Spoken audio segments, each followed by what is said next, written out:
ஐயா வணக்கங்கய்யா. வணக்கம். ஐயா, குரு பயிற்சி பலன்கள் பார்த்துட்டு வந்துட்டு இருக்கோம். அந்த வரிசையில் இன்னைக்கு நம்ம பார்க்கக்கூடிய ராசி சிம்ம ராசி. இந்த சிம்ம ராசி நிறைய பிரச்சனைகளை சந்திச்சுட்டே இருக்கிறாங்க. இந்த பயிற்சியிலேயாவது ஒரு நல்லது நடக்குமா அப்படின்னு ஏங்கிட்டு இருக்கிறாங்க. ஸோ அப்படி இருக்கும்போது இந்த சிம்ம ராசிக்கு பிறகு கரெக்டாக 12ஆம் இடத்துல உச்ச குருவார் வராரு.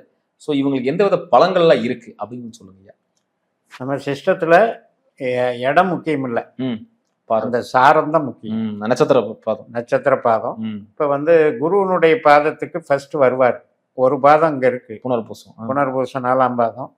18ஆம் தேதி ஜூன் 2 ஜூன் 18 வரைக்கும் அவர் 12ஆம் இடத்துல இருந்தாலும் அந்த மீனம் 8ஆம் வீட்டின் பலனை தருவார். இப்ப எல்லாருக்குமே ஒரு சங்கடம் இருக்கு. என்ன சார், குரு பயிற்சி 1 வருஷம் ஆச்சு, இப்போ குருவே மாறப்போகுது, கஷ்டம் தேரல, பிரச்சனையாகவே இருக்குது. அப்படிங்கிறதுக்கு காரணம் என்னென்னா, அந்த மீனம் குருவனுடைய 8ஆம் வீடு, அதாவது சிம்மத்துக்கு 8ஆம் வீடு. அந்த பலனை இவர் தரும்போது 8 தானே வேலை செய்வார். அப்போ புனர்பூசத்தில் எப்போ குரு வந்துச்சோ அப்போ இருந்து பார்த்தீங்கன்னா இவருக்கு லாப குருவாக வேலை செய்யலை, நஷ்ட குருவாக வேலை செஞ்சிட்ருக்கார். இது 10ஆவதுக்கு சனி போய் அங்கே 8ல் உட்காந்துருச்சு, சனி நட்சத்திரத்தில். இப்போ சனியும் புதன் நட்சத்திரத்துக்கு போகும்போது இன்னும் வீரியமாக வேலை செய்வார். அப்போ இந்த 16 நாள் கொஞ்சம் கவனமாக தான் இருக்கணும். அதுக்கப்புறம் சனி நட்சத்திரத்துக்கே வர்றார் குரு. அது உங்களுக்கு அக்டோபர் வரைக்கும் இருக்கு. அப்போ இந்த காலகட்டமும் அங்கே 8ல் இருக்கிற சனியை போல இயங்குவார். சரி, என்ன 8, 12ன்னு ரொம்ப பயமுத்துறனே அப்படின்னு பார்க்க வேண்டாம். தொழிலுக்கு ஒன்றும் பண்ணாது. அதாவது இரட்டைப்படை, 8ஆம் இடம், 10ஆம் இடம், 12ஆம் இடம், இதெல்லாம் ஒன்றுக்கு ஒன்று சப்போர்ட் பண்ணுறது. அதனால் மூலதனம் போடுறதோ, ஒரு தொழிலை விரிவாக்குறதோ, 2வது வேலைக்கு போகிறதோ, வெளிநாடு சம்மந்தப்பட்ட டீல் பண்ணுறதோ, அல்லது இன்வெஸ்ட்மெண்ட் நமக்கு போட வேண்டிய ஒரு நிர்பந்தம் வரும். ஏற்கனவே தொழில் இருக்குதுங்க, இன்வெஸ்ட்மெண்ட் பத்தலை, அதனால் போடுறோம் அப்படின்னு அந்த செயலை செய்யுமோ ஒழிய அதை நஷ்டம்னு எடுத்துக்க வேண்டியதில்லை. ஆனால் உறவுகளுக்கும் ஆரோக்கியத்திற்கும் ரொம்ப ரொம்ப கவனம் தேவை. பொருள் சார்ந்த விஷயம் பண்ணி கொடுக்குது. ஆமாம், அகம் சார்ந்த விஷயத்துக்கு, அகம் சார்ந்த விஷயத்துக்கு மைனஸாக இருக்குது. அது எப்படி மைனஸாக இருக்குது அப்படின்னா, இப்போ நம்மளுக்கு நம்மளுடைய இதுக்கு 3ஆம் இடத்துல தான் விசாக நட்சத்திரம் இருக்கு, 7ஆம் இடத்துல புரட்டாதி, 11ஆம் இடத்துல புனர்பூசம். இது டெவலப் ஆகுதுன்னு எடுத்துக்கோங்க. 3, 7, 11 டெவலப் ஆகுது. ஆனாலும் கூட அந்த டெவலப்பை பண்ண விடாமல் சனி தடுக்கிறார். 8ல் இருக்கிற சனி தடுக்கிறார். ஏன் அப்படின்னா, குரு சனியை போல பலன் தந்தாகும். அப்போ 8ல் இருக்கிற சனிங்கிறது 6ஆம் இடத்துக்கு நோய்க்கு பிரச்சனை, நோயை டெவலப் பண்ணுவார். இப்போ நான் ஒரு ட்ரீட்மெண்ட்டுன்னு போனேன், அது 2, 3 ட்ரீட்மெண்ட்டு டெவலப் ஆகிடுச்சு, கடைசியில் அது ஆப்ரேஷனில் கொண்டு போய் விட்டுருச்சு, இப்படியெல்லாம் சொல்கிறாங்க இல்லையா. இதுக்கெல்லாம் காரணம் 6ஆம் பாவம் டெவலப் ஆகுது, அந்த வேலையை இது செய்யுது. ஆனால் நான் எல்லாருக்கும் இதை சொல்ல வரல. யாருக்கெல்லாம் குரு திசை சனி திசை நடக்குதோ அவங்களுக்கு தான் இந்த பலனில் ஒரு எச்சரிக்கையாக எடுத்துக்கணும். மற்றவங்களுக்கு மூலதனம் சார்ந்து நன்மைகளை செய்யும். அதில் எந்த விதத்துலையும் இதில்லை, சுப விரயங்கள் ஆகும். இப்போ குரு நம்மளுக்கு 5ஆம் அதிபதி. பையனுக்கு காலேஜ் சேர்த்தணும் அல்லது குழந்தைக்கு ஸ்கூல் சேர்த்தணும், அதுக்கு செலவு பண்ணணும் அப்படின்னு செலவு பண்ணுவான், சுப செலவுகள் பண்ணுவான். அல்லது வெளிநாடு ட்ரிப்பு போயிட்டு வரலாம் அப்படின்னு போயிட்டு வருவாங்க. அல்லது வீடு கட்டலாம், ஒரு வீடு கட்டுறதுக்கு உண்டானது ஒரு முயற்சி எடுத்து முதல்ல இடம் வாங்கணும் இல்லையா. வீடு கட்டுறதுக்கு முன்னாடி இடம் வாங்கணும், அந்த இடம் வாங்குற செலவையாவது செய்வோம். அந்த விதத்தில் அது ஒரு கணக்கு. சனி குருவும் பொருள் சார்ந்து நன்மை செய்யும். அந்த அக்டோபருக்கு மேலே வரக்கூடியது புதன் நட்சத்திரம். அந்த புதன் நட்சத்திரம் வரும்போது நம்மளுக்கு தன லாபங்களை தருவார். அப்போ நீங்கள் எங்கே போய் இதில் 12ன்னு எடுக்க போகிறீங்க? ஒன்றுமே கிடையாது. அதனால் ஒரு நட்சத்திர சூத்திரம் எப்படி, அந்த சர்க்கியூட் எப்படியோ அப்படித்தான் அது நமக்கு பலன் தரும். அது மெயினாக பார்க்காம நமக்கு என்ன திசா புத்தி நடக்குதோ, இப்போ ஒரு அந்தரமாவது உங்களுக்கு குருவனுடைய அந்தரம் நடக்கணும், இல்லாமல் நீங்கள் குருவை பற்றி கவலைப்பட வேண்டாம். சரி, அதுதான் நம்ம பயன். எனக்கு கடன் சார்ந்த விஷயங்கள் எப்படிங்க? கடனை விருத்தி பண்ணும்.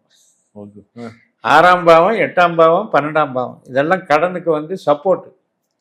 அடைக்கிறதுக்கு 5ஆம் பாவம் வேலை செய்யணும். அப்போ என்ன ஆகும், வாங்க வேண்டி வரும். நான் சொன்ன மாதிரி பில்டிங்க்கு லோன் வாங்குகிறோமோ அல்லது இது தொழில் வளர்ச்சிக்காக இன்வெஸ்ட்மெண்ட்டுக்கு ஸ்கூலுக்கு. லோன் வாங்குறோமோ அப்படி போயிடும். ஆனால் கடனை அடைக்கணுங்கிறதுக்கு வந்து நம்மளுக்கு வந்து 5ஆம் பாவம் வேலை செய்யணும்னா அதுக்கு அடுத்த குரு பயிற்சியில் தான் பார்க்கணும். இப்போ யாருக்கெல்லாம் சனி திசை குரு திசை நடக்குதோ இந்த குரு வந்து சிம்மத்துக்கு வரணும், நம்முடைய ராசிக்கு வரணும். வந்தால் தான் கடன் அடையிறதுக்கு ஒரு கணக்கு வரும். நான் ஆரோக்கியத்துல வந்து ரொம்ப கவனமாக இருக்கணும். ஆனால் ஏதோ ஒரு வழியில் பணம் சேர்க்கறதுக்கு உதவுதுங்க. இப்போ இந்த வருஷம் அடைக்கலைன்னாலும் பணம் சம்பாதிக்கிற ஒரு ரூட்டு கிடைச்சது, அப்போ இந்த தொழிலை டெவலப் பண்ணிக்கலான்னு ஒரு நம்பிக்கை கொடுக்கும். அதுக்கு வந்து குரு பவர். சிறப்பு சிறப்புங்க ஐயா. ஐயா அதே மாதிரி இந்த வெளிநாடு வேலை வாய்ப்பு இதுக்கெல்லாம் எப்படிங்க இருக்கு? வெளிநாடு சம்மந்தப்பட்டது இப்போ புதன் நட்சத்திரம் வரும்போது அற்புதமாக வேலை செய்யும். நான் சொன்ன அக்டோபர், அந்த அக்டோபர்லேருந்து புதன் சாரத்தில் போகிறாரு. அதுக்கப்புறம் இந்த குரு வந்து டிசம்பரில் இங்கேயும் வர்றாரு சிம்மத்துக்கும். அதிசாரம் மறுபடி வக்கரம் இதெல்லாம் இருக்குது. ரொம்ப நம்ம வந்து கன்ஃபியூஸ் பண்ணிக்க வேண்டியதில்லை. புதன் அப்படின்னா நமக்கு யாருன்னா தன லாபாதிபதி. அப்போ தனத்தையும் லாபத்தையும் வெளிநாட்டின் மூலமாக கிடைக்கும். 12ஆம் இடம் தான் வெளிநாடு. அதன் மூலமாக நமக்கு நிச்சயமாக கிடைக்கும். வளர்ச்சிகள் உண்டு. ஆரோக்கியத்தை மட்டும் மெயினாக பார்த்துக்கிட்டா போதும். அதே மாதிரி கல்யாணம் சம்மந்தப்பட்டது, உறவுகள் சம்மந்தப்பட்டதில் கொஞ்சம் கவனமாக தான் இருக்கும். உறவு சந்திச்சு. ஆமாம், 8ஆம் இடமும் 12ஆம் இடமும் கனெக்ஷன் ஆகுது, குருவும் சனியும். இப்போ நமக்கு 7ஆம் வீட்டில் இருக்கிற ராகு டிசம்பரில் வந்து 6ஆம் வீட்டுக்கு வந்துடுவார். இப்பயே அவர் சொந்த நட்சத்திரத்தில் இருக்கிறதே பலன் பயங்கரமாக இருக்குது, பவர் அதிகமாக இருக்குது. நம்ம 7ஆம் இடத்துல கெட்ட கிரகம்னு எடுத்துக்கிறோம் இல்லையா? அப்போ 7ஆம் இடத்தை பாதிக்கத்தானே செய்யும். அது எப்படி நல்லது பண்ணும்? அதுக்கப்புறம் டிசம்பரில் ஒரு உங்களுக்கு வந்து அபிட்டத்துக்கு வந்து இங்கே மகரத்துக்கு வந்துடுவார். அப்போ வரும்போது தான் கொஞ்சம் அந்த பிரச்சனைகள் இருக்கிறவங்கெல்லாம் செட்டில் ஆகும்.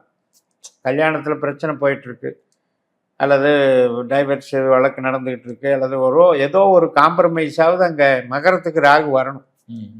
இப்போ வந்து ஜென்ம கேது 7ல் ராகு. நாம் என்னதான் வந்து ஒரு குரு பயிற்சிக்கு அப்படின்னு ஒரு பலன் எடுத்தாலும் நமக்கு வந்து இது எல்லாமே கிரகங்கள், ராஜ கிரகங்கள், ராகு கேது சனி குரு என்ன சாரம் போகுதோ அந்த சாரத்தினுடைய பலனை திசாபுத்தி வழியாக கண்டிப்பாக தரத்தான் செய்யும். அதனால் நம்ம ஒரு பயிற்சி பேசும்போது இன்னொரு கிரகத்தை ஏன் தொட்டு காமிக்கிறோம் அப்படின்னா, எந்த பாவத்துக்கு கேள்வி கேட்குறோமோ அந்த பாவத்தில் என்ன கிரகம் இருக்கோ அதை நம்ம பார்த்து தான் ஆகும். கண்டிப்பாக ஐயா. திருமண வாழ்க்கையில் எப்படிங்க? திருமண வாழ்க்கை இப்போ ஏற்கனவே புதுசாக திருமணம் ஆனவங்க இருப்பாங்க. இப்போ 11ல் குரு இருக்கும்போது கல்யாணம் நடந்தது, சந்தோஷமாக இருந்தது அப்படின்னு நினைப்பாங்க. இப்போ அதில் வந்து யாருக்கெல்லாம் குரு திசை, சனி திசை, ராகு திசை, இந்த 3யுமே எடுத்துக்கோங்க. இந்த 3க்குமே கொஞ்சம் வந்து அரசல் புரசலாக வாக்குவாதங்கள் தான் போயிட்டு. இப்போ 2 பேர் வேலை பார்க்குறாங்கன்னா பிரச்சனை கிடையாது. ஏன்னா face to face contact time கம்மி, அப்படியே போயிடும். இப்போ வீட்டில் கூட்டு குடும்பமாக இருக்கிறாங்க இல்லையா, அதில் தான் பிரச்சனை வரும். எப்போவுமே புதுமண தம்பதிகளுக்கு 2 பேருக்கும் மேலே இன்னொரு ஆள் வந்து இன்செக்ட் ஆவார். பிரச்சனை வருதுன்னா அது மாமியாராக இருக்கலாம், மாமனாராக இருக்கலாம், இவங்க வீட்டில் இருக்கிற பையனுடைய மாமியார் மாமனாராக இருக்கலாம், 2 குடும்பத்தினுடைய ஈகோவாக இருக்கலாம். இதெல்லாம் வந்து எப்படி வேலை செய்யும் அப்படின்னா, நம்மதுக்கும் 7ஆம் இடத்துக்கும் கணவனுக்கும் மனைவிக்கும் நடுவில் வரக்கூடிய குடும்பம் அப்படிங்கிறது 4-10. இப்போ சிம்மத்துக்கு 4 எது விருச்சிகம், 10 எது ரிஷபம். இப்போ அந்த இடத்துக்கு இந்த ராகுக்கு அது செக் பாயிண்ட் மாதிரி நிற்கிறாங்க. அப்போ அந்த ஈகோ பிரச்சனைகள் கொஞ்சம் இதாகும். டிசம்பருக்கு மேலே தான் கொஞ்சம் கொஞ்சமாக சரியாகும். மறைமுக எதிரிகள் தொல்லை இருக்குங்களா? எதிரி, கடன், பகை, வேலை எல்லாமே நமக்கு வந்து மகரம் தான், 6ஆம் இடம். அந்த இடத்த குரு பார்த்துடுறாரு. குரு வந்து பார்வை செய்கிறாரு. இருப்பாங்க, ஆனால் கண்ட்ரோலில் இருப்பாங்க. நமக்கு நம்மளை மீறி நம்மளை பாதிக்கிறாத அளவுக்கு போயிடுவாங்க. அந்த பயம் வந்து தேவையில்லை. ஆனால் நம்மளே தப்பு செஞ்சா, இப்போ நீங்கள் ஒரு டேக்ஸ் எவேஷன் பண்ணுறீங்க, மால் ப்ராக்டிஸ் பண்ணுறீங்க, அக்கௌண்ட்ஸில் மோசடி பண்ணுறீங்க, பில்லில் பிரச்சனை பண்ணுறீங்க, ஐடியில் பிரச்சனை பண்ணுறீங்க, இன்கம் டேக்ஸில், இதுக்கெல்லாம் குரு தண்டிப்பார். அதை ஞாபகம் வச்சுக்கணும். இப்போ வேற எல்லாம் ரினியூவல் பண்ணியிருக்காங்க டேக்ஸ் இதெல்லாம். அப்போ எப்போவுமே குருன்னு எடுத்துக்கிட்டிங்கன்னா பேங்க்கு, இன்கம் டேக்ஸு, வரி, சட்ட நுணுக்கங்கள், அதுலேயும் புதன் நட்சத்திரத்துக்கு வர்றாரு. புதன் தான் ஆடிட்டிங். இப்போ இந்த குரு புதன்லாம் யார் கம்பெனி நடத்தினாலும் சரி, சொந்தமாக உங்களுடைய சேவிங்ஸ் பேங்க் அக்கௌண்ட்டாக இருந்தாலும் சரி, சம்பளம் வாங்குற அக்கௌண்ட்டாக இருந்தாலும் சரி, இன்னைக்கு வந்து அந்த மால் ப்ராக்டிஸுங்கிறது கவனமாக இருக்கும். அதாவது நம்பர் 2 பிஸ்னஸ் அப்படின்னெல்லாம் சிலது கேஷ் அண்ட் கேரி பண்ணும்போது இந்த சிக்கல்லாம் வர்றதுக்கு வாய்ப்பு. அதே மாதிரி இந்த வாகன யோகம் இருக்குங்களா? அப்படி வாங்குறதா கடன் சார்ந்த விஷயத்துல வாங்கலாமா? வாங்கலாம். அதுக்கு தான் சுப விரயம். ஏன்னா 4ஆம் பாவத்துக்கு 9ஆம் இடமா வருது 12ஆம் இடம். அதனால் வீடு கட்டுறது, வாகனம் வாங்கிறது, இடம் வாங்கிறது, இல்லை வீட்டுக்கு தேவையான ஒரு லக்ஸரி பொருள்கள் வாங்கிறது, இது அத்தனைக்கும் செலவு செஞ்சால் அது ஒரு பரிகாரம் ஆயிக்கும். செலவு பண்ணோம் 12ல் வந்துடுச்சு, நான் கொஞ்சம் விரயம் பண்ணேன் அப்படின்னு சொல்கிறதுனால உங்களுக்கு ஒன்றும் மோசமாகி போகிறதில்ல. அதாவது பாப விரயம் பண்ணாமல், அசுப விரயம் பண்ணாமல், சுப விரயமாக போய் அந்த மாதிரி விஷயங்கள் பண்ணிக்கலாம். சிறப்பு. என்ன பிரச்சனை அப்படின்னா, இந்த 8ல் இருக்கிற சனி அதை வந்து ஒரு சுமையாக கருத செய்வான். லோன் எல்லாம் கிடைக்குதுங்க, ஆனால் இஎம்ஐ கட்டுறது தான் பிரச்சனையாக இருக்குது. இஎம்ஐ வந்து உங்களுக்கு கஷ்டப்பட்டு கட்டுறது எப்படி, ஃப்ரீயாக கட்டுறது எப்படி? அப்போ இந்த 8ல் இருக்கிற சனி பல செலவுகளை கொடுத்துட்டு இஎம்ஐ கட்டுறதுக்கு ரொம்ப திணறடிக்க வைப்பான். 8ஆம் இடத்துல இருக்கிற சனி. ஆனாலும் அது ஒர்த்து, அந்த பொருள் நம்மளுக்கு ஒர்த்து. சிறப்பு. இப்போ இந்த சிம்மராசி நேயர்களுக்கு எந்த விஷயம் ரொம்ப கவனமாக இருக்கும்? ரொம்ப கவனமாக இருக்கிறது உடல்நிலை, ஆரோக்கியம். அடுத்தபடியாக உறவுகள், கணவன் மனைவி உறவு. பேச்சில் ஏதாவது இருக்குங்களா ஐயா? ஆமாம். அதாவது இப்போ 2ஆம் இடத்துல இருக்கிற நட்சத்திரம் பாருங்க, சூரியனுடைய நட்சத்திரம், சந்திரனுடைய நட்சத்திரம், செவ்வாயினுடைய நட்சத்திரம். இந்த சூரியன், சந்திரன், செவ்வாய் வந்து பணம் தருவதற்கு ஹெல்ப் பண்ணுவாங்க. ஆனால் உறவுக்கும் ஆரோக்கியத்துக்கும் மைனஸ் பண்ணுவாங்க.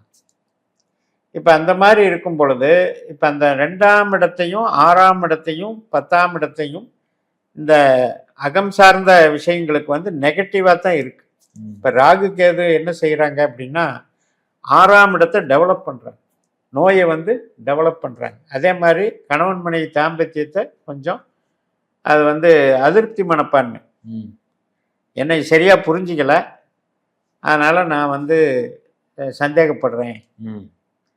அதாவது இவங்களுடைய உண்மையிலேயே இவருக்கு அன்பு இருக்கா இல்லையாங்கிறது எனக்கு டவுட்டு அப்படிங்கிற சந்தேகத்தை கிளப்புறது தான் ராகு. இந்த கேது என்ன பண்ணுவார்னா, பேச வேண்டிய நேரத்தில் பேசாமையே இருப்பார். இப்போ நீங்கள் வந்து நான் வந்து உன்னை நல்லா கேர் எடுத்துக்கிறேன் அப்படின்னு மதிக்கலைன்னா யாருக்கு அது போய் சேரும்?